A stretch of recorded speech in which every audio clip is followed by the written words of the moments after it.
Voilà, je suis très content d'accueillir Ludovic. On s'était croisés, mais vraiment croisés, puis j'osais pas me rapprocher de toi souvent dans des événements à la Fresh Tech, à Toulouse ou autre, où tu es accueilli en guest star. Et je suis content de t'accueillir en guest star aussi à Albi. Voilà, l'histoire avec Ludovic, c'est aussi une histoire liée à ce qu'on fait au sein de l'incubateur technologique, où avec Jean-Michel maintenant qui drive tout l'accompagnement technique des projets qui sont incubés.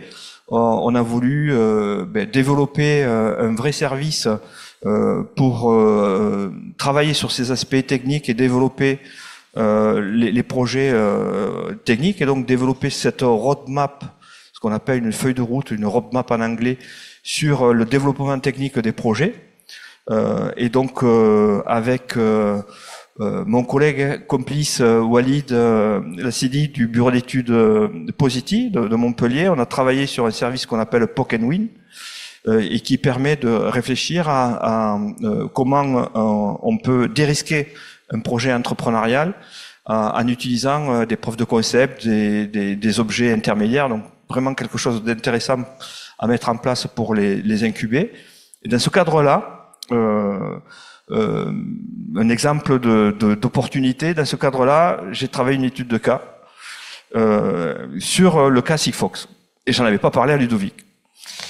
Et puis on cherchait des témoins pour pouvoir amener au cours de cette formation des informations, et que pour les incuber, les étudiants entrepreneurs qui travaillaient sur cet aspect-là pendant la formation, on puisse développer ce sujet-là. On recherchait avec Walid quelqu'un qui aurait pu raconter par rapport à son aventure entrepreneuriale, mais par où il était passé et comment il avait vécu sa roadmap techno et son développement stratégique d'entreprise. Et on a dit, mais tiens, on a travaillé sur l'étude de cas Sigfox, et est-ce qu'on ne contacterait pas Ludovic? Alors moi, j'ai pas osé. Walid a beaucoup plus de courage que moi. Donc Walid a osé. Et puis ça matchait. Et puis voilà, on s'est rencontrés, on a discuté un petit peu, et puis je crois que le courant est bien passé. Et puis tu as accepté donc de venir témoigner de cette aventure exceptionnelle de Sigfox, qui aujourd'hui sur lequel tu vas revenir. Tu n'es plus à la commande sur ça, mais qui t'a donné plein d'autres idées sur lesquelles tu continues à travailler. Moi, j'ai trouvé que il y avait chez toi cette capacité à dire voilà, c'est pas un échec ce que j'ai vécu, mais ça me donne plein d'idées. Je sais maintenant qu'est-ce que je ferai plus et comment je dois refaire pour mon prochain projet. Et voilà, je trouvais que c'était vraiment intéressant quand tu me l'as proposé d'ouvrir à beaucoup plus de personnes ton expérience, et plus qu'au petit groupe de gens qui travaillaient sur ce sujet-là. Et je trouvais que c'était vraiment intéressant pour nos étudiants entrepreneurs, mais de côtoyer quelqu'un qui voilà, ton expérience et peut leur transmettre ces éléments-là. Donc pour votre information, donc il y a le streaming a été lancé, donc je ne sais pas combien il y aura de personnes, mais les gens peuvent aussi regarder en live. Et puis la présentation va se dérouler ainsi. Donc Ludovic va présenter l'expérience Sigfox avec cette approche sur la stratégie et comment ça s'est développé, etc. Donc le retour d'expérience sur toute l'expérience Sigfox. Et puis on prendra un temps d'échange avec vous, le public, pour répondre à ces questions. Alors des questions sur Sigfox. Et puis s'il y a des questions plus générales sur le développement de projets technologiques, Walid et moi-même, on pourra aussi aider Ludovic à répondre à toutes ces questions. Voilà. Ludovic, j'ai fini de parler pour toute la journée, et maintenant c'est à toi.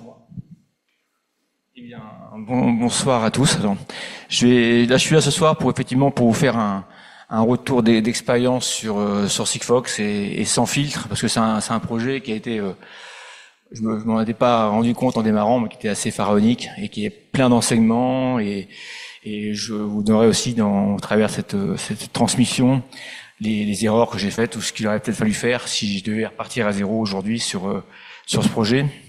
Donc rapidement, j'ai un parcours d'ingénieur, et je Ce soir, il y a Marc qui est là, à qui j'ai commencé à travailler il y a de nombreuses années, on va dire.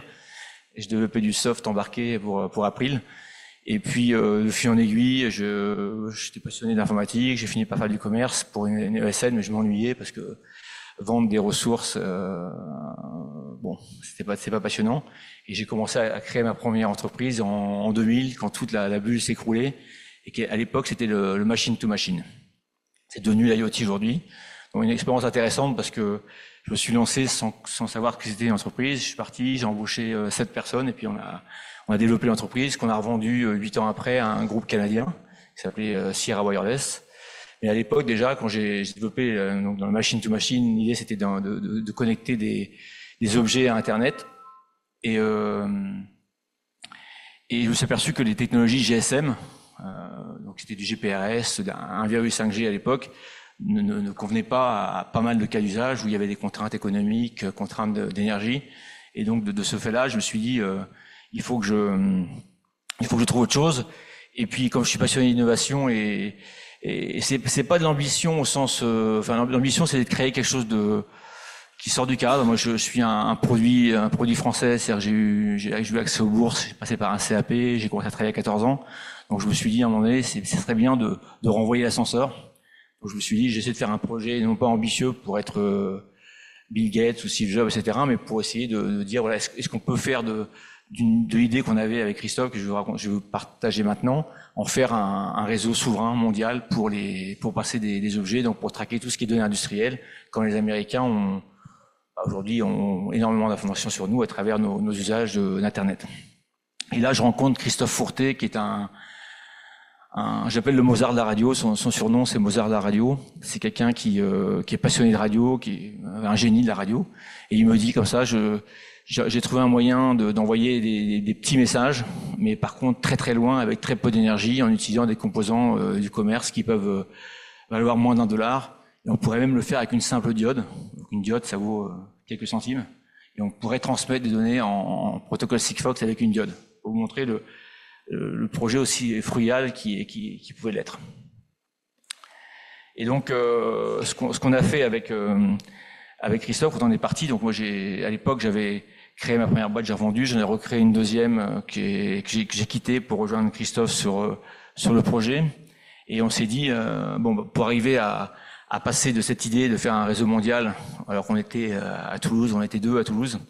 Et c'était quand même, on se rendait pas compte de l'ambition, mais on s'est dit il faut quand même commencer par tester le réseau. Donc on a commencé à déployer une première antenne à Narbonne, quand vous voyez l'enjeu, la taille de la planète. Et on a installé une antenne à Narbonne chez un retraité. On lui a donné 20 € par mois. On a percé un trou dans son mur, on a mis une antenne sur son toit, et on était assez haut au-dessus de Narbonne, et on couvrait Narbonne. Et là, on s'est pas encore rendu compte à l'époque le chemin qu'il faudrait parcourir pour faire un réseau mondial, mais on avait cette démonstration-là. Ensuite, on a fabriqué quelques stations qu'on a installées sur Toulouse. Là, on a vu qu'avec 6-7 stations, on avait une très belle couverture de Toulouse et de ses environs, et indoor et outdoor, donc aussi bien dans les parkings, dans les bâtiments. Et donc, une fois qu'on a fait ça, on s'est dit bon, là, on tient quand même quelque chose de solide. Et ensuite, par contre, faire un réseau, c'est bien s'il se remplit. Donc, il faut créer un écosystème. On est en 2010-2011. Sigfox, c'est une nouvelle technologie, bande ultra étroite. Et il n'existe aucune application, parce que donc il a fallu penser à créer un écosystème. Et c'est là que j'ai créé un incubateur qui s'appelle l'IoT Valley, qui est à la Beige, qu'on a créé à peu près à la même époque. Et l'enjeu, c'était de permettre à des startups d'utiliser ce protocole qui allait ouvrir des portes assez importantes pour que les gens puissent créer leur propre entreprise et bénéficier de ce réseau qui se crée. Et toujours avec la même notion de le faire plutôt en Occitanie d'abord, et puis après on ouvrirait pour essayer de créer comme un avantage sur la région. Alors je me tourne pour lire parce que comme j'ai pas mes lunettes pour dire ce que j'ai. Et là, effectivement, parallèlement à ça, on est convaincu que cette techno-là pouvait être candidate pour faire un réseau mondial. Et donc, j'avais l'habitude de parler de Sigfox comme un radiotélescope. La technologie est tellement, et c'est Christophe qui l'a inventé, c'est pas moi, donc je peux en parler librement, mais c'est une belle techno. Faut être un peu pro de la radio pour comprendre toutes ces subtilités, mais elle se comporte comme un radiotélescope. Mais au lieu d'écouter les astres, les objets stellaires, on écoute les objets qui sont autour de nous sur Terre. Mais c'est l'intérêt d'un réseau comme ça, c'est qu'on n'est pas obligé de connaître la forme d'onde qui arrive. On est capable, par des radios cognitives, de récupérer les signaux. Et ça, il y a pas d'équivalent encore aujourd'hui, à part Sigfox. Il y a même pas de protocole, c'est qu'on reçoit une énergie, on la décode, et dans l'énergie, il y a de l'information. Et ça, c'est magique. C'est pour ça qu'on peut faire ça avec une simple diode. Demain, on pourrait faire des objets à quelques centimes. Mais malheureusement, on verra plus tard, le fait d'avoir une technologie très frugale, c'est pas toujours ce qu'attend le marché ou le capitalisme, on va dire. Et moi, j'étais encore ma naïveté à ce moment-là encore. J'y croyais que tout le monde allait me suivre sur cette dynamique. Et donc, pour vous donner quelques chiffres, on a couvert la France avec 2600 antennes. Donc si je fais un ratio, il en faut 500 000 pour faire le monde entier, hors océan bien sûr, hein, et sans Antarctique, mais voilà. Et donc ça aurait coûté 3 milliards d'euros pour faire le monde entier, qui est à peu près l'équivalent de ce que coûte le déploiement d'un réseau 4G en France. Donc c'est pour ça qu'au départ j'étais la naïveté ou l'enthousiasme de faire quelque chose de souverain était pour moi, je me dis, à la portée, parce que 3 milliards, ça paraît beaucoup d'argent, mais au regard d'autres projets, c'était pas si important que ça.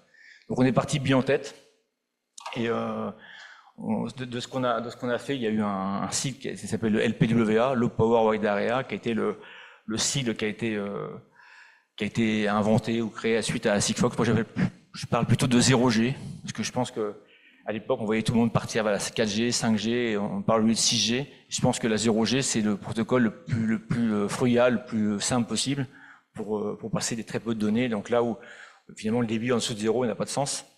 Donc on est collé à quelques octets de données, mais par contre, on pourrait pas faire mieux que ça. Donc on est parti avec cette idée-là, en se disant que ça permettrait de convaincre tout le monde et de rassembler plein d'entreprises en France, des grands groupes, les opérateurs. Donc on est parti avec cette idée-là, et c'est pour ça qu'on a choisi aussi de faire un réseau d'une seule pièce, posséder à la fois la techno, les serveurs et les antennes. Vous verrez par la suite, c'était pas la meilleure idée qu'on a eue. Donc ensuite, pour financer ce beau projet, on a levé à peu près, en gros, dans les 365 millions d'euros. Et les opérateurs qui viendront au fur et à mesure enrichir le réseau ont levé à peu près autant. Donc on est arrivé à peu près autour de 600-700 millions d'euros pour déployer 72 pays.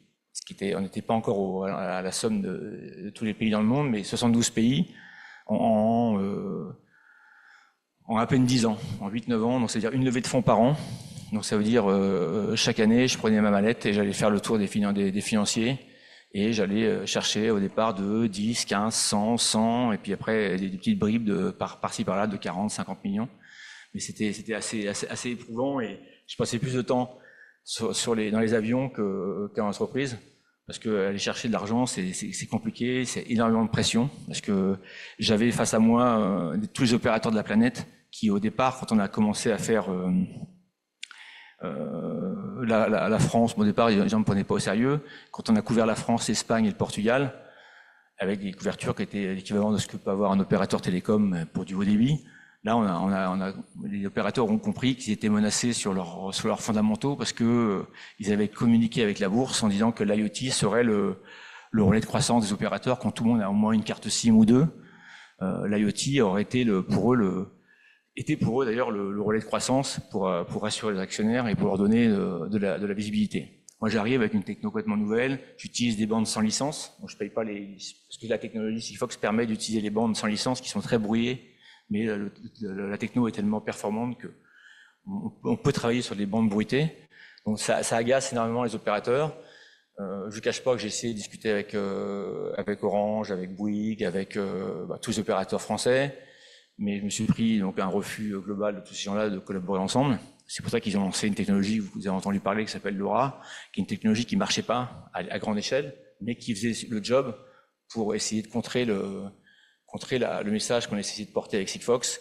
Et ça a quand même marché, vous le verrez par la suite que ça a marché, parce qu'ils ont ralenti la croissance et qui empêchait, malgré les levées de fonds successives, il fallait encore aller chercher de l'argent, et ça devenait de plus en plus plus en plus compliqué d'aller chercher ces millions pour continuer l'aventure.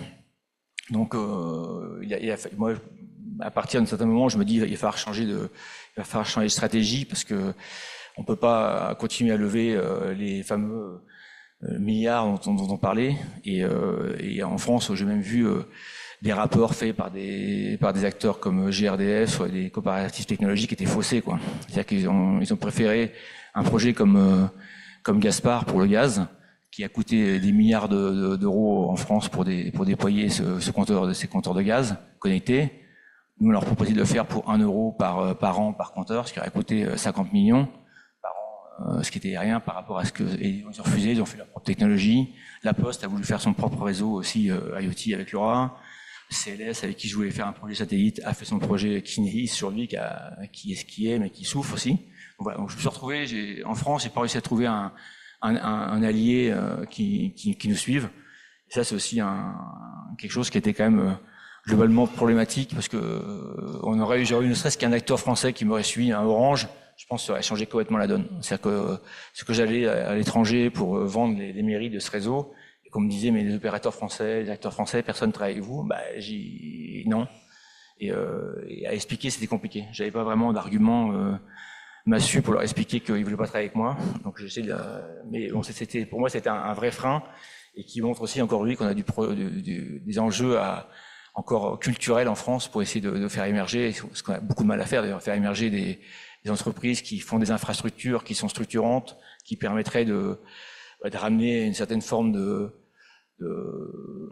dissuasion numérique. J'appelle ça, moi j'aime bien parler de dissuasion numérique, c'est-à-dire que là, aujourd'hui, si on avait ce réseau-là qui avait continué à se développer, tous les transferts de paquets dans le monde, tous les transferts de colis, on aurait pu les tracer, faire des trackers, et ça aurait été vraiment un vrai enjeu de pouvoir en termes de données.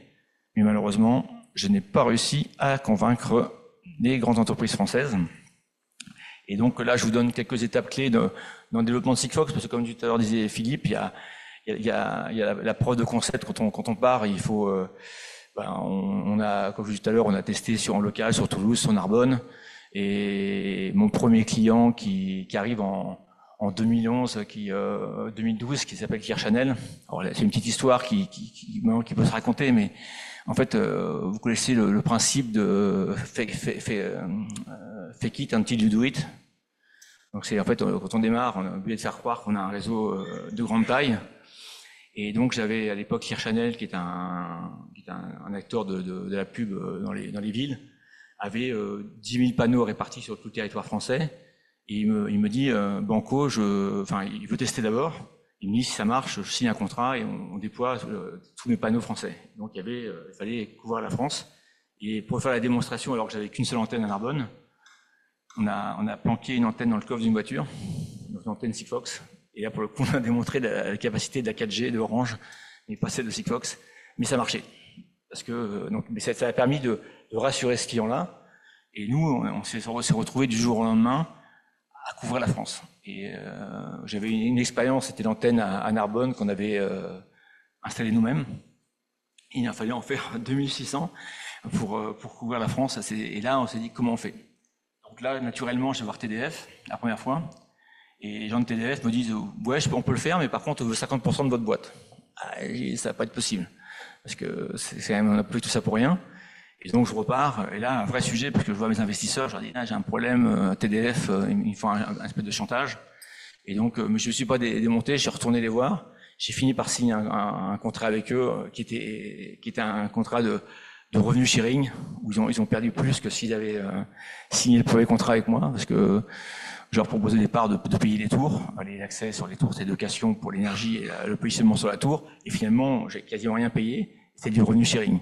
Et comme le revenu n'est pas monté aussi vite que prévu, finalement, ça leur a moins rapporté. Mais ça a été un premier enjeu qui a fédéré toute la boîte. Et ce qui est que ce qui était impressionnant dans ce Sigfox, tout le monde entend parler. Ceux qui ont vécu l'aventure ont été, je pense, qu'on ont vécu une aventure forte, parce que on se retrouve on a 1 an pour couvrir la France. Et donc, il faut faire les stations de base. Parce que les stations de base, on avait fait quelques prototypes qui étaient à base de un PC qui glissait dans un rack 2U, une radio Christophe avait fait de son côté. Enfin, c'était des bricolages comme cette première station. Il fallait employer dans toute la France, donc il fallait quand même en même temps aller industrialiser cette station, la déployer dans la France entière, mais on a réussi à le faire. Et on a tenu globalement les délais, à quelques mois près, parce que le plan de projet en lui-même avait un peu dérivé. Mais voilà, ça a été le premier truc. Et fort de ça, donc j'ai fait une première levée de fonds, une deuxième levée de fonds de 10 millions après les 2 premiers d'amorçage. Et ensuite, Verisure, qui était un acteur, vous connaissez, de la sécurité. Je l'ai rencontré, de toute façon, et on parlait de sérépendité tout à l'heure. Je les rencontre et ils me disent, on parle de plein de choses. Puis à la fin, avant de partir, le CEO de Verisure me dit, on a un problème, c'est que maintenant les cambrioleurs viennent avec des brouilleurs dans leur poche. On achète sur Internet, ça vaut 10-15 euros. Et quand ils mettent leur brouilleur en route, les alarmes marchent plus.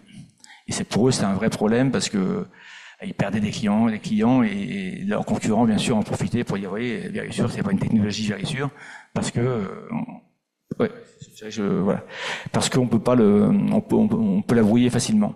Et là, je leur dis, écoutez, non, Sigfox, c'est une technologie tellement résistante aux brouilleurs que on peut vous faire un anti-brouilleur. Là, une semaine après, ils venaient chez nous avec 5-6 personnes, ils avaient 15 brouilleurs dans leur mallette, ils mettent les brouilleurs en route et on démontre que ça fonctionne. Donc là, tellement surpris par ça que le patron de Verisure me dit, écoutez, je mets 5 millions sur la table et on va couvrir ensemble le Portugal et l'Espagne.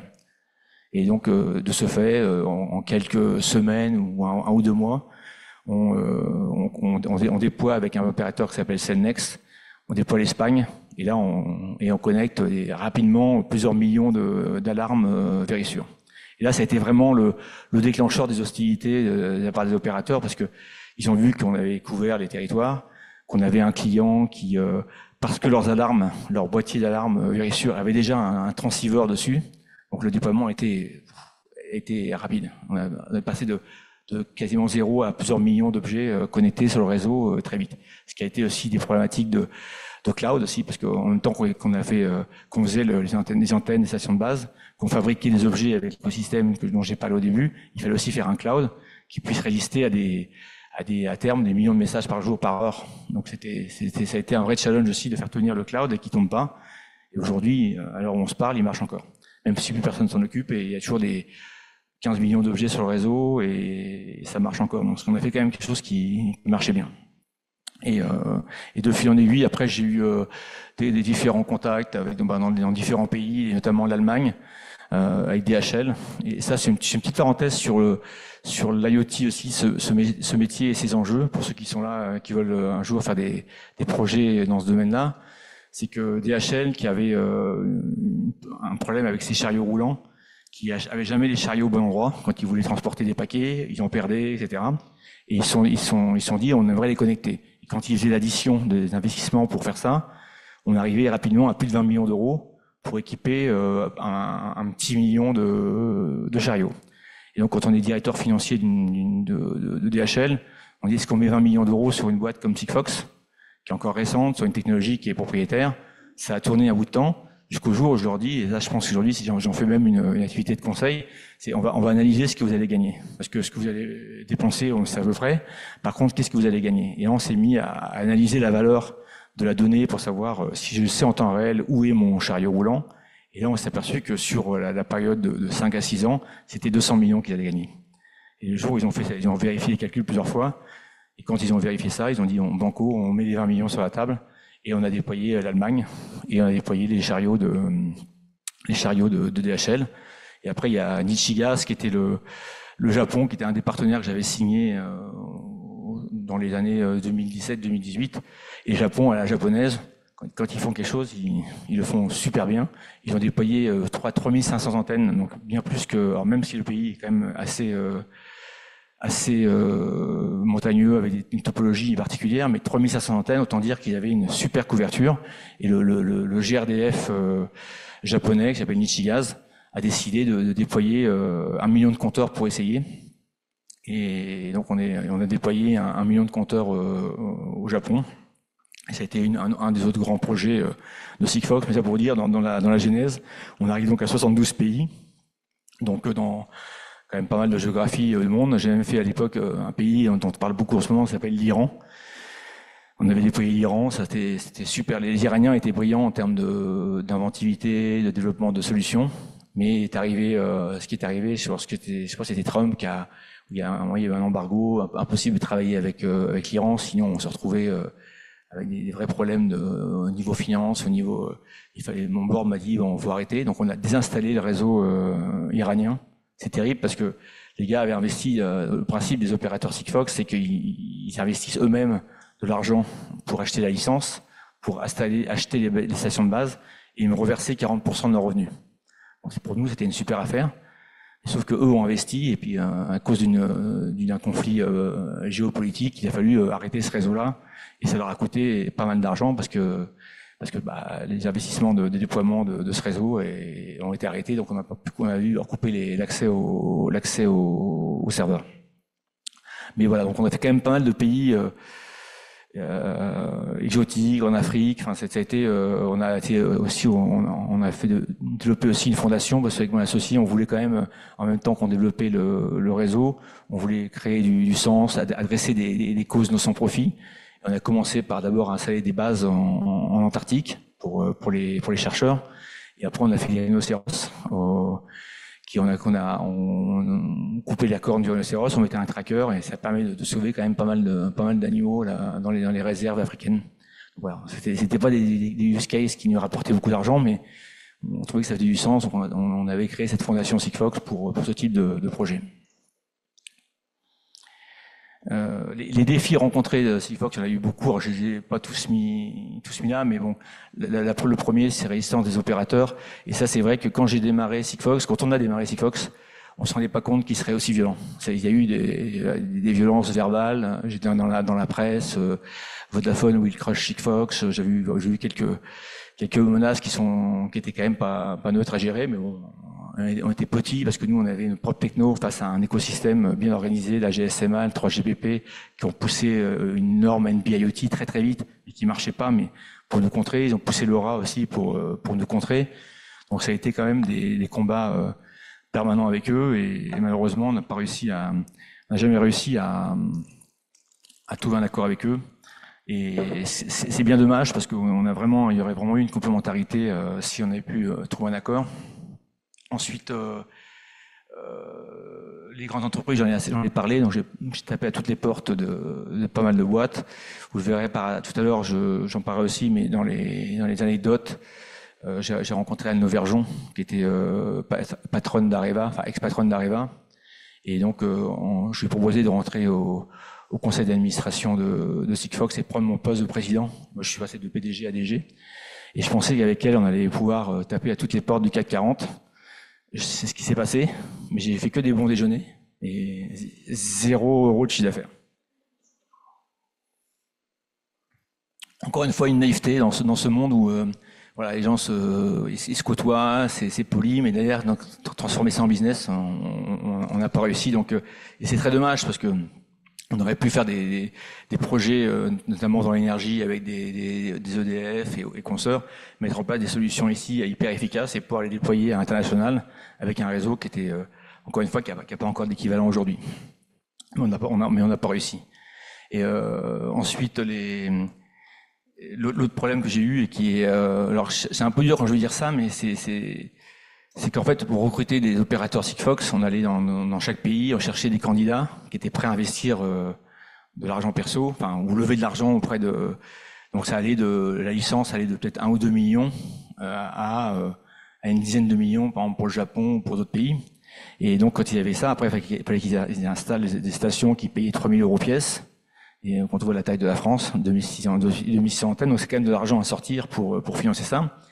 Et en fait, ces gens-là ont vu l'opportunité de Sigfox, ont adoré le potentiel, mais ils n'avaient pas la culture pour se focaliser. On en parlait tout à l'heure avec Philippe sur un des projets chez vous, mais les gens se sont dispersés. Au lieu de faire quelques applications verticales qui permettaient d'avoir du volume, parce qu'un réseau comme ça qui coûte plusieurs centaines de millions, voire milliards à couvrir, si on ne fait pas des applications qui montent vite en millions de pièces, c'est pas des projets à 1000 pièces ou à 10 000 pièces qui vont l'amortir. Et donc les opérateurs Sigfox que j'avais recrutés n'avaient pas cette capacité de passer à l'échelle industrielle, de se focaliser sur quelques applications verticales avec à forte valeur ajoutée pour déployer des grands volumes d'objets, et donc arriver à remplir le réseau et donc en même temps faire monter les revenus, qui étaient croissants depuis le début. On montait à peu près à de 20 à 30% par an de potentiel chiffre d'affaires, ce qui était pas mal. On est passé à une époque à 50 millions de chiffre d'affaires annuel, mais c'était pas suffisant pour contrer les coûts d'installation, les coûts de maintenance. Un des éléments aussi structurants, c'est les États-Unis. Donc avec mon board qui était compliqué à gérer. À l'époque, on était 17 au conseil d'administration. Donc je peux vous dire 17 financiers qui savent tout, qui vous expliquent la vie. C'était très compliqué à gérer. C'est là-dessus que Anne Verjon m'a beaucoup aidé en tant que administratrice. Elle savait gérer ce board qui, moi, en tant qu'entrepreneur et passionné, je pense qu'il y a une disconnexion entre la passion de l'entrepreneur qui a sa vision et qui a envie d'avancer, et la politique ou l'administration qui permet de faire en sorte de gérer les administrateurs qui n'ont pas du tout la même logique que vous et qui peut se comprendre. C'est une logique purement financière. Il y a très peu de passion pour le projet. Voilà, on a fait un bon binôme avec Anne Verjon pour être capable de, elle, gérer le conseil et moi développer le business avec ma mallette dans le monde entier. Et donc comme je le disais tout à l'heure, le CA n'a pas été assez rapide. Donc à la grande époque de Sigfox, donc quand je dis grande époque, c'est qu'on avait embauché quand même pas mal de personnes pour à la fois développer l'écosystème auprès des écoles, auprès des startups dans le monde entier. Donc on allait partout, on avait des académies partout. Donc il fallait du monde. Donc on était à peu près 600 personnes dans Sigfox à la grande époque. Donc il faut payer 600 personnes. On avait aussi, on a fait une erreur. Enfin, je l'ai fait à contre-cœur, mais on l'a fait quand même. On s'est lancé aux États-Unis. Donc les États-Unis, c'est un pays où quand on veut s'implanter là-bas, ça coûte très cher. Et les Américains, les économies, une collectivité à quelques euros par an, ça leur plaît pas spécialement. C'est pas un vrai marqueur de business.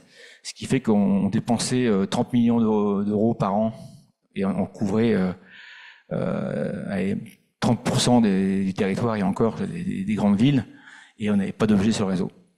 Et on avait une équipe aux États-Unis qui était, les Américains savent bien se vendre, et même si on les payait style 200 000 $ par an, on avait des tiers free parce que c'est des gars qui savent bien se vendre, mais d'ailleurs incapables de développer le business. Donc ça coûtait énormément cher. On avait une équipe de 10-15 personnes à Boston qui m'ont coûté énormément cher, ça n'a pas rapporté, et les coûts d'entretien du réseau étaient faramineux.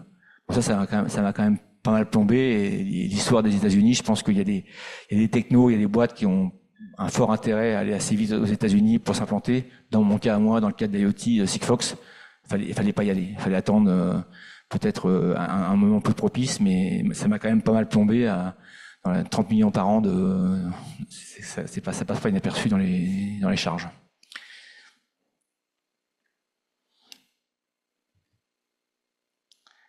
J'ai fait machine arrière, non? Voilà. Alors quelques anecdotes quand même dans ce parcours-là, parce que pour ceux qui ne me connaissent pas, mais en fait j'ai un parcours où je viens quand même des HLM du Havre. Donc j'ai commencé à bosser à 14 ans. J'ai un CAP tourneur fraiseur avant de faire maths sup, maths spé et des grandes écoles, mais je suis passé par ça, et donc je me retrouve à la Maison Blanche. Donc je prends l'avion avec Hollande et plein de ministres et quelques patrons du CAC 40, et c'est là que j'ai rencontré Anne Verjon justement, et qui pendant une discussion un soir, j'ai dit est-ce que ça t'intéresserait de prendre le rôle de président, ce qu'elle a accepté. Mais bon, là, elle a serré la main d'Obama et parlé à quelques entrepreneurs américains pour vendre le projet Sigfox. Ça a été quand même une première belle expérience, assez surprenante de voyager dans l'avion présidentiel et de suivre une délégation à la Maison Blanche. L'autre projet qui était pour moi, qui était plein d'ambition, mais qui était encore une fois un autre fail, c'est que Emmanuel Macron part faire il y a une délégation prévue pour Pékin pour aller voir Xi Jinping, et il y avait une opportunité de signer un contrat de déploiement du réseau devant Jinping dans la maison du Pop. Il n'y a que 5 contrats qui se signent devant Jinping à chaque fois qu'il y a un voyage présidentiel. Et là, je réussis. Emmanuel Macron me dit, écoute, tu peux venir, on s'arrange et tu signeras devant le président, qui était quand même là-bas le passeport pour déployer le réseau en Chine. Donc j'y vais, je trouve une cravate, j'en ai pas souvent, et je vais à Pékin et je rencontre Jinping, je signe ce contrat-là. Donc c'est assez intéressant parce que le protocole là-bas est très très formel. Donc on fait une signature à blanc avant que le président rentre. On signe sur une feuille blanche pour montrer qu'on s'est bien signé. Voilà. Et après le président rentre et on signe officiellement le contrat. Donc je me dis super. Avec ça, je vais pouvoir déployer la Chine, qui était quand même un bel enjeu pour nous. C'est un pays très compliqué. Donc sortant tout content de mon contrat signé, j'envoie mes antennes en Chine. Donc j'en envoie un certain nombre qui arrivent en Chine et qui restent bloqués à la douane. Parce que j'avais un accord signé avec le Jinping pour avoir une licence d'exploitation de mon réseau avec l'équivalent de l'Arcom chinois. Donc je me dis c'est super, sauf que ils m'ont bloqué mes antennes en douane pendant quasiment 12 mois. Et mon accord couvrait 12 mois avec les tests et il y avait j'étais censé avoir au bout de 12 mois un go ou no go, sauf que les antennes sont restées coincées à la douane. J'ai jamais pu les sortir. Donc voilà, donc je suis reparti avec les antennes en France. Je suis retourné une deuxième fois, mais bon, j'ai vu que c'était très compliqué et c'est vrai que implanter un réseau télécom en Chine, je pense que c'est une gageure, c'est impossible. Honnêtement, Huawei arrive chez nous facilement, mais nous arriver à déployer une techno radio, c'est tellement crucial pour eux. Il y a une telle méfiance que voilà. Donc j'ai essayé, mais j'ai pas réussi. Et ensuite, dans les enseignements, parce que j'essaie de tenir le délai, hein, j'ai bientôt fini. Dans les enseignements, et on en parlait tout à l'heure aussi sur les médias, parce qu'en fait, encore une fois, on est sur un projet qui devient vite visible. Les médias sont assez forts pour vous faire monter en puissance, ou pas en photo, ou ils caressent votre ego de façon assez forte, ce qui fait qu'on réalise pas, on parle là-dessus. Ça a plein d'impact dans le quotidien parce que on est un peu starifié, mais en même temps, moi, dans ma tête, au fond de moi-même, je ne voyais pas voir une star, mais les gens me voyaient comme une star.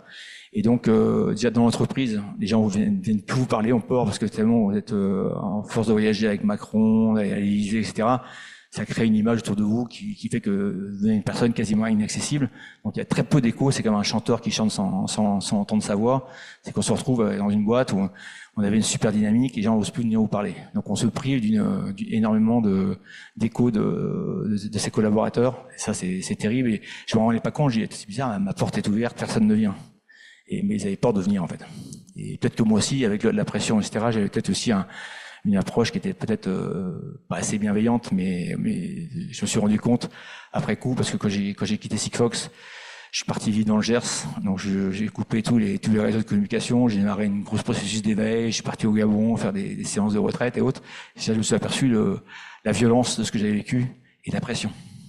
Et donc, et c'est vrai que ça transforme et on comprend plus ce qui se passe. Le rapport aux autres est complètement faussé. Là maintenant, je pense que j'ai réussi à me calmer. Si je refaisais l'aventure Sigfox, je la ferais complètement différemment. Je ferais ça sous les radars. J'irais plus voir je me laisserais pas embarqué par la presse qui vous glorifie parce que ça fait du clic, ça se vend bien. En plus, moi j'ai un caractère assez cash, donc ça se vend bien parce que je dis les choses assez crûment, sans filtre particulièrement, parce que c'est la passion qui me guide avant tout. Ça marche bien comme ça. Puis dès qu'il y a un trou d'air, voilà, c'est pareil, c'est l'effet inverse qui vous plonge dans les abîmes. Ce qui m'a pas trop dérangé, parce que j'ai accepté le truc. J'ai dit en 2019, j'ai dit à mes actionnaires, on pourra jamais s'en sortir avec le modèle qu'on a, parce que ça coûtera trop cher et les opérateurs ne seront pas passés. Il faut passer sur un modèle qui se rapproche de celui d'Internet. C'est-à-dire que c'est plein de petits réseaux interconnectés qui font aujourd'hui la toile Internet. Et j'avais proposé de faire ça pour Sigfox. C'est-à-dire changer d'un modèle où c'est plus Sigfox qui supporte les coûts d'installation OPEX et CAPEX, mais ce sont des partenaires qui utilisent la technologie, qui ont payé pour déployer. Et ça, c'était pour moi la solution qu'il fallait faire. Mon board m'a dit non, on continue comme ça. Moi, j'ai dit moi, je souhaite partir. Donc, je suis parti en 2021. La boîte Sigfox a déposé le bilan en 2022, a été repris. Et aujourd'hui, c'est guère mieux parce que le modèle qu'on avait déployé ne marchait pas.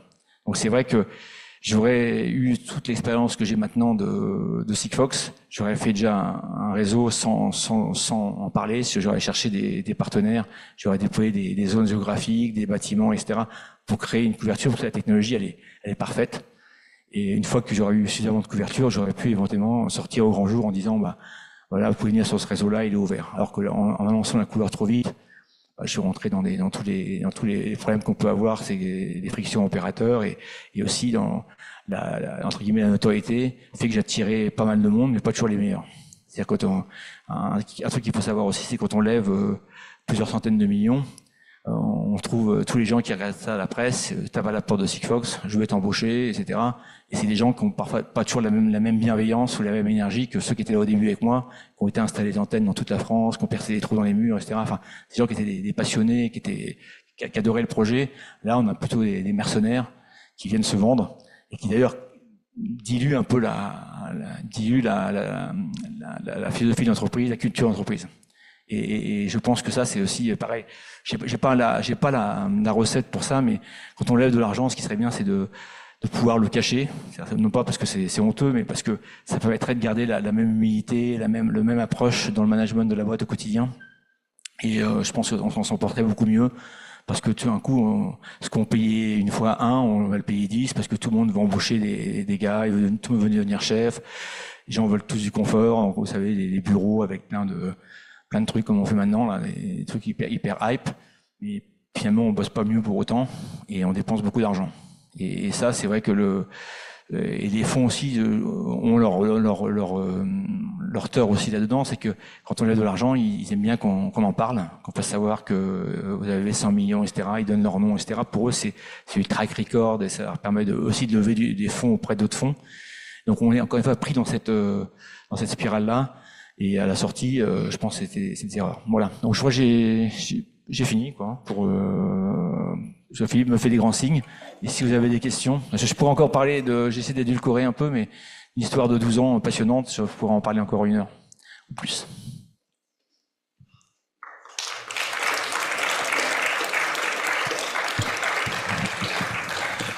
Merci Ludovic, j'ai encore appris des choses sur Sigfox, donc c'était parfait. Moi j'ai plein de questions, mais je vais prendre les questions de la salle. Alors j'ai comme micro comme il y a déjà un streaming, donc si vous pouvez parler assez fort, allez-y. Si vous avez des questions. Alors Audrey.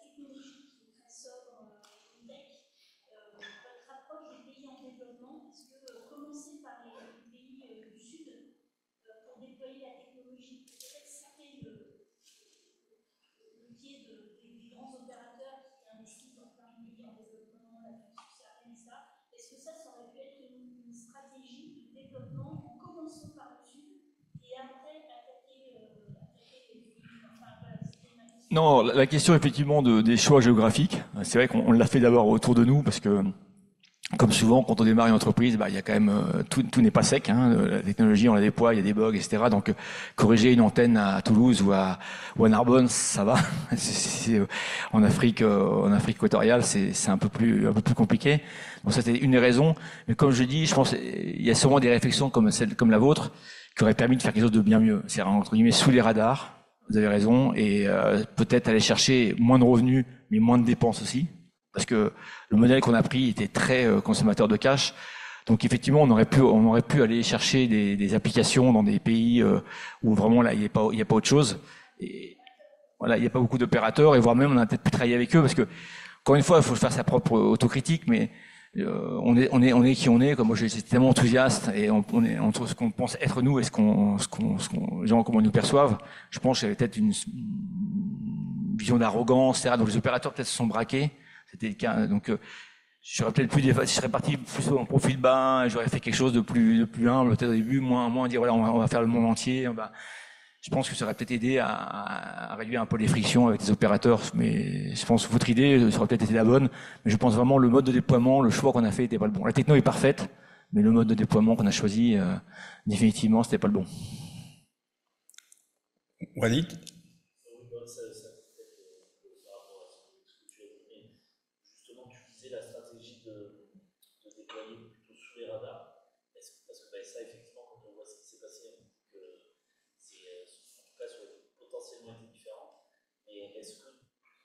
Est-ce que ça aurait été réellement possible sans le côté presse, etc.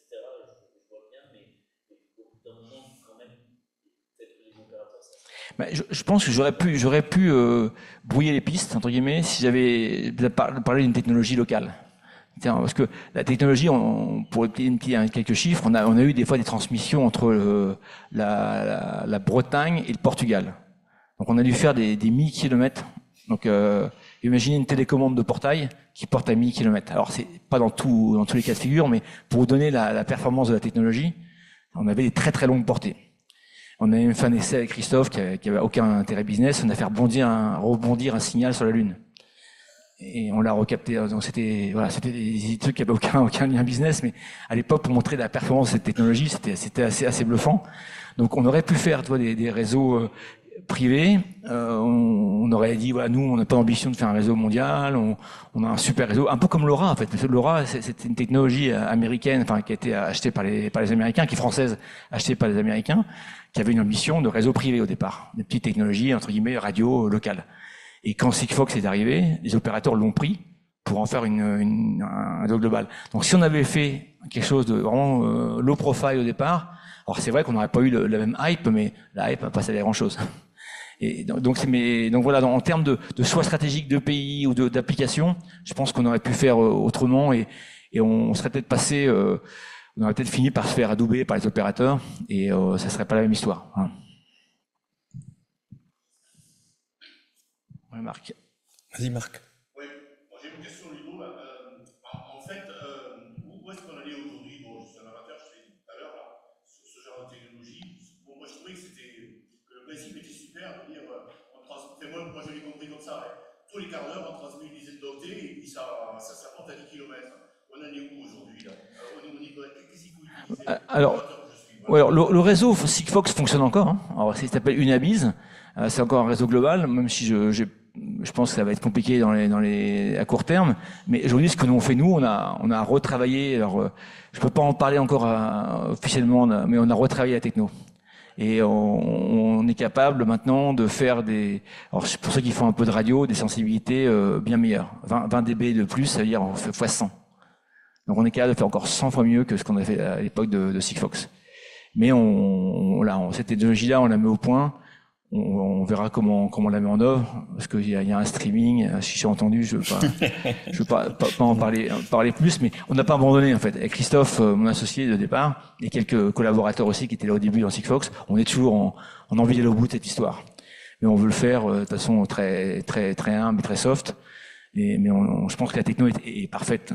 Honnêtement, la beauté du signal. Quand j'ai démarré avec Christophe, on avait une télécommande qui porte à des dizaines de kilomètres. Vous êtes enfui dans les caves. Et ça marche quoi. C'est quand même c'est impressionnant qu'une diode. Hein, demain, on a fait des boutons parce que je faisais chaque année un événement qui s'appelle Sigfox Connect. Et à Singapour en 2019, on a fait fabriquer des boutons à 1 €. Donc tout compris, hein, le packaging mécanique, la pile, tout. Et à 1 € ça fonctionnait. Donc voilà. Quand on voit le coût des appels malades, parce que moi j'ai toujours dans l'esprit de faire des choses qui ont du sens et qui permettent aussi notamment dans le bien vieillir, parce que c'est un des sujets aujourd'hui qui m'intéresse. On pourrait faire des solutions dans les hôpitaux, les EHPAD ou plein de structures comme ça qui seraient bien moins chères. C'est-à-dire les objets des bracelets qui permettent de traquer les fugues de certaines personnes. On pourrait en faire des bracelets remboursés par la Sécu parce que on pourrait en faire un bracelet à quelques euros. Là où aujourd'hui ça coûte 200 € peut-être à acheter et un abonnement à 30 € par mois. Et donc cette technologie permet de faire ça. Et donc c'est pour ça qu'elle plaît pas non plus. Hein. Faut être clair, c'est que ça plaît pas. Une techno qui est hyper frugale, qui coûte rien à déployer, c'est pas très vendeur pour pas mal de monde. Vas-y, Christophe. Merci pour ce super exposé. Et justement, je rebondis sur ce que vous dites. Visiblement, il y a pas mal de levées de fonds, vous drainez beaucoup d'énergie. Et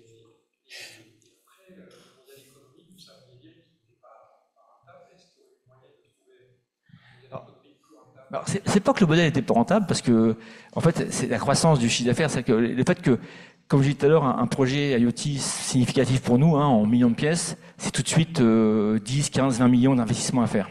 Et donc, on hésite quand même quand les opérateurs vous disent dans Sigfox, on va le tuer. On va sortir la 5G, on va sortir des choses. Donc, Sigfox, dans quelques mois, c'est foutu. Donc, quand on est directeur financier, on dit, est-ce que je mise sur une techno qui, le gars, va disparaître dans quelques mois? Ça a énormément freiné. Mais le modèle économique en soi, à 3-4 euros par an par objet, on couvrait nos OPEX serveurs, et on arrivait en France, par exemple, la France est un réseau qui est rentable. Donc il y a 2600 antennes, et il y a un chiffre d'affaires tel que c'est rentable. Donc on pouvait atteindre la rentabilité. Et donc c'était pas. Après le modèle que j'avais trouvé, qui était magique, mais honnêtement, même encore aujourd'hui, je sais pas comment j'ai pu faire pour vendre ça. Parce que vendre vous imaginez, dans un pays où le gars, il me paye la licence quelques millions d'euros pour avoir l'exclusivité, il m'achète mes antennes 3000 euros. Pour la petite histoire, ça nous coûtait moins de 1000 euros à produire. Et ensuite, il me reversait 40% de ses revenus. Donc c'était un beau modèle. C'était un beau modèle. Mais malheureusement, tout le monde s'est pris cette friction opérateur. Mais le modèle économique était pas mal. Mais je pense que c'est l'erreur, c'est d'avoir d'être laissé aller, poussé par l'ego, par quelque chose que je maîtrisais plus. À la fin, je maîtrisais plus ça. Et le modèle qu'on avait choisi au début de vouloir faire un réseau souverain et autres, c'est ça l'erreur. Je pense que on aurait dû faire un truc encore une fois sous les radars, et on aurait trouvé un business model qui était rentable. Parce qu'aujourd'hui, on fait des déploiements sur un bâtiment. On vous met une antenne sur un bâtiment et on vous connecte des centaines ou des milliers de capteurs. Donc vous pouvez faire un abonnement à 500 euros par bâtiment, c'est rentable. Et donc voilà. Donc la techno est tellement frugale et performante qu'on peut faire des choses qui sont rentables à petite échelle. Mais à l'époque, comme j'avais pris l'option de lever beaucoup d'argent, vous savez que dans le principe de la finance, c'est que on vous donne pas de l'argent pour le mettre à la caisse d'épargne, et il faut le dépenser.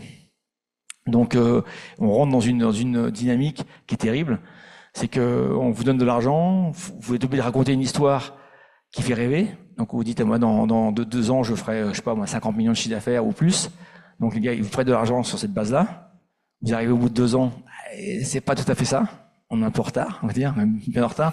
On relève, poussant les curseurs. Et chaque fois, on repousse les curseurs. À la fin, il y a un décalage. J'allais voir des financiers dans les derniers tours de table. Le gars, il reprenait le BP que j'avais donné 3 ans avant. Puis il me dit, attends, on est loin là. Et c'est vrai qu'on était loin parce qu'on avait tellement de friction. Donc j'étais obligé à chaque fois de relever de l'argent. Ça devenait de plus en plus compliqué. Et mais le mécanisme était comme ça. Alors maintenant, ça a beaucoup changé dans le financement des startups. Ça a énormément changé. On essaie d'avoir des boîtes qui sont assez rapidement à l'équilibre et on finance la croissance ou le déploiement. Mais à l'époque, on était dans un modèle où c'était le force mover take all, où celui qui part en tête en premier, récupère la mise, quoi. Donc moi je suis parti sur cette aventure-là avec plein d'éléments que je vous ai dit, mais voilà, c'était ça l'erreur de base, quoi.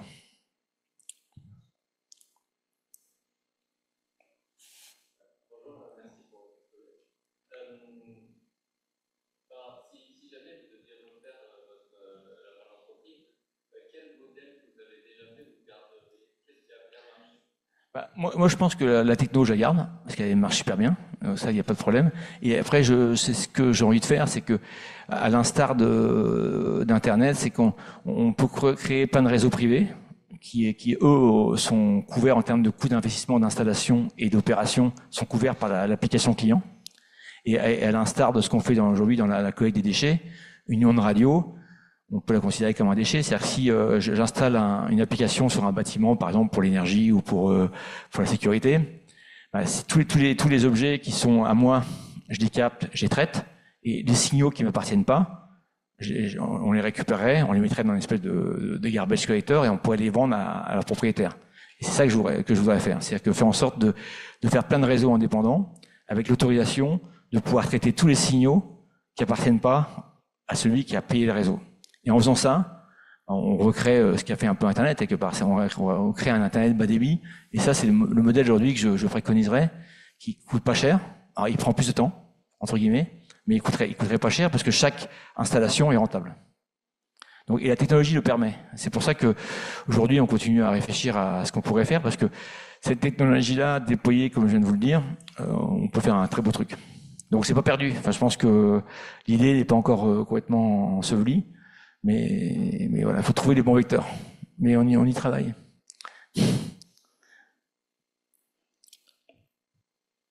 Moi, j'ai une question, Ludovic. Dans ta présentation, tu nous as expliqué qu'il y avait des moments où il y avait de l'urgence, il y avait des décisions à prendre, le coup de l'antenne dans la voiture, voilà, pour débloquer ces problèmes-là. Et il y avait des décisions à prendre et à faire. Il y avait une urgence, il y avait une motivation et une passion qui soutenait ça et qui amène beaucoup d'énergie dans le projet et qui l'alimente.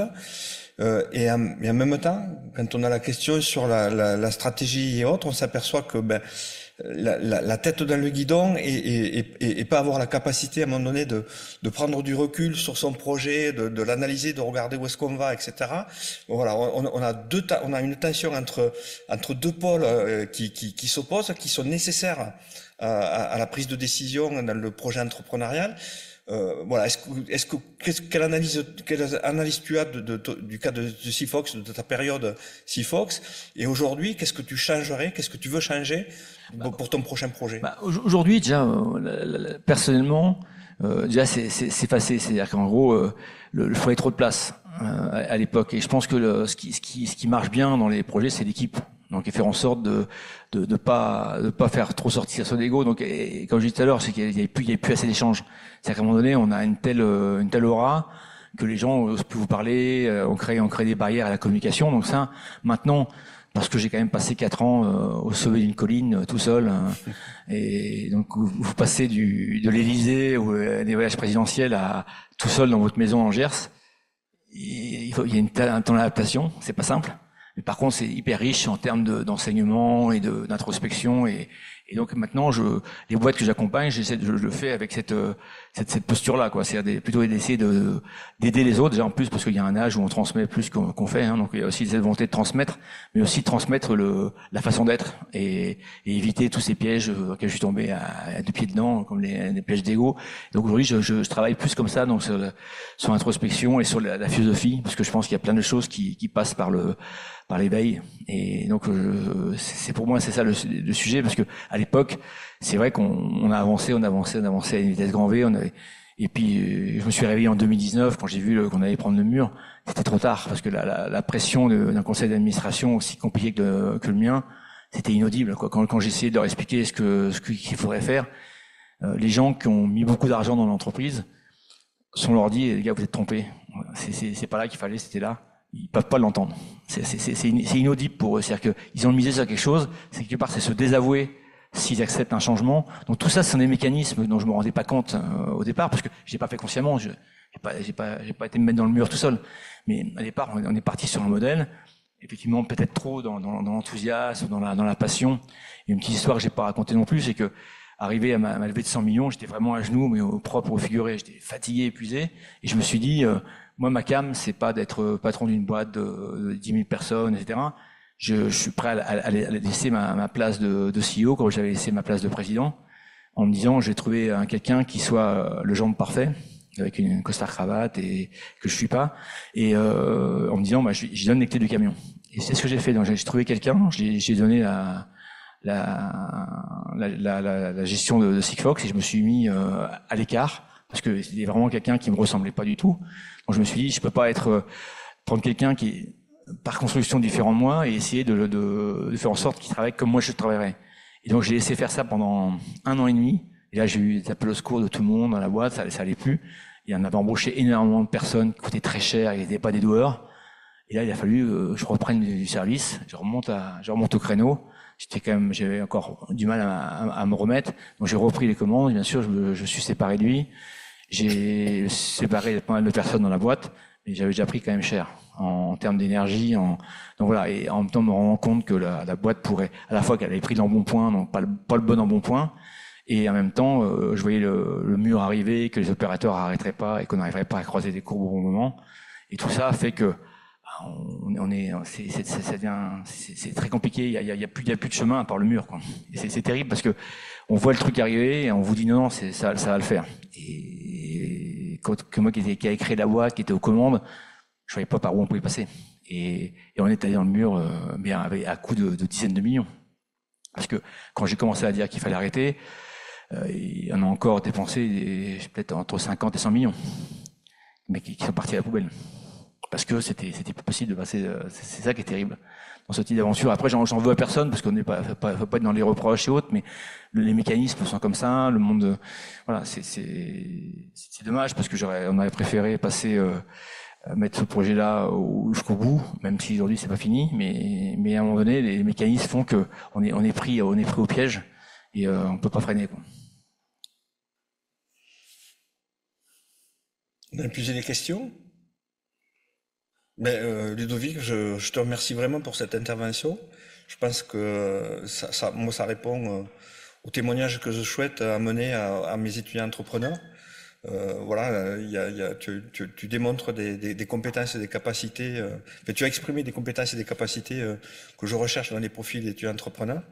Et puis l'aventure Sifox, moi ce que je retiens, c'est que c'est en fait je le dis souvent, il y a pas d'échec, il y a des apprentissages. Je te vois rebondir sur un nouveau projet, etc. Avec cette envie, cette motivation qui est identique au premier réveil et à Sifox, mais avec maintenant une certaine sagesse que tu as amenée, voilà, toute cette expérience avec Sifox. Et bravo et merci pour ta présentation. Et merci de m'avoir invité. Et un petit mot, je pense que ce que vous faites ici, c'est quand même assez intéressant. Et je pense qu'il y a des bons enseignements. J'ai vu qu'il y a écouté quelques projets cet après-midi. Et je pense que si on peut arriver à collaborer entre l'association que je suis encore président, qui s'appelle l'IoT Valley, et ce que vous faites, parce que je pense que l'enjeu, c'est, il y a un moment donné, je pense qu'on a à peu près le même âge, on est plus ça pour aider, transmettre, et tout ce qu'on peut donner en termes d'expérience, c'est toujours bon. Donc voilà, n'hésitez pas, si je peux contribuer humblement à faire des feedbacks sur des projets, je le ferai. Voilà, mais je crois que tu as longtemps échangé avec Safa du génie industriel, puis avec Loïc également. Donc il y a sûrement des prochaines collaborations qui vont s'enclencher. Merci beaucoup et bonne soirée.